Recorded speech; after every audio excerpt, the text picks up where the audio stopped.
एक बार की बात है, एक संत महापुरुष श्री जगन्नाथ जी के समक्ष कथा कह रहे थे। कथा इतनी मधुर, रसपूर्ण और भाव विभोर थी कि बड़ी संख्या में श्रद्धालु एकत्र हो गए। स्वयं महाप्रभु श्री जगन्नाथ जी भी कथा सुनने हेतु उपस्थित थे।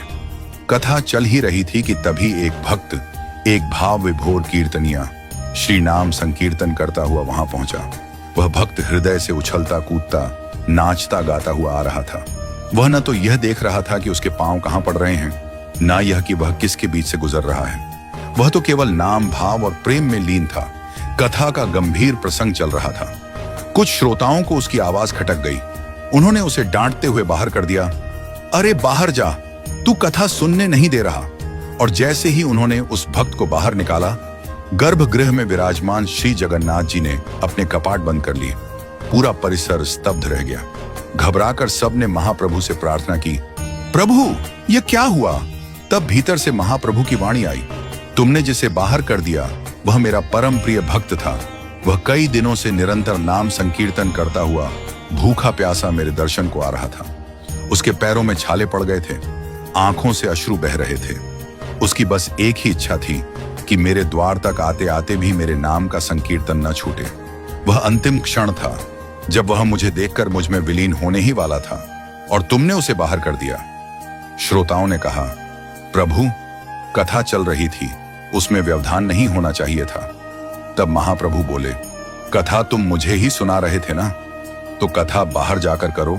मैं यहाँ केवल कीर्तन सुनना चाहता हूँ। कथा जहाँ होती है मैं वहां उपस्थित हो जाता हूँ, पर यहाँ कौन किस भाव से आया है ये मैं भली भांति जानता हूँ। इसलिए किसी को रोकने, भगाने या स्थान देने का अधिकार तुम्हें नहीं है।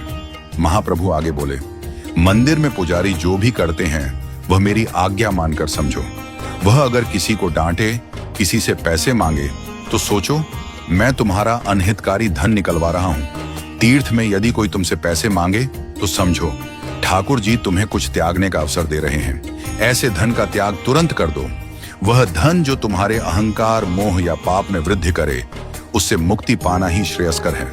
और तभी से एक परंपरा बनी, कथा गर्भगृह से बाहर होगी। मंदिरों में केवल कीर्तन होगा, क्योंकि ठाकुर जी को कथा नहीं, भाव युक्त कीर्तन प्रिय है। महाप्रभु सदा भुजाएं पसारे खड़े रहते हैं, जैसे कीर्तन की मुद्रा में। उनका मन कीर्तन में ही रमण करता है। शास्त्रों में वर्णन है, जो भाव में डूबकर कीर्तन करता है वह स्वयं को पवित्र करता है और पूरे विश्व को भी।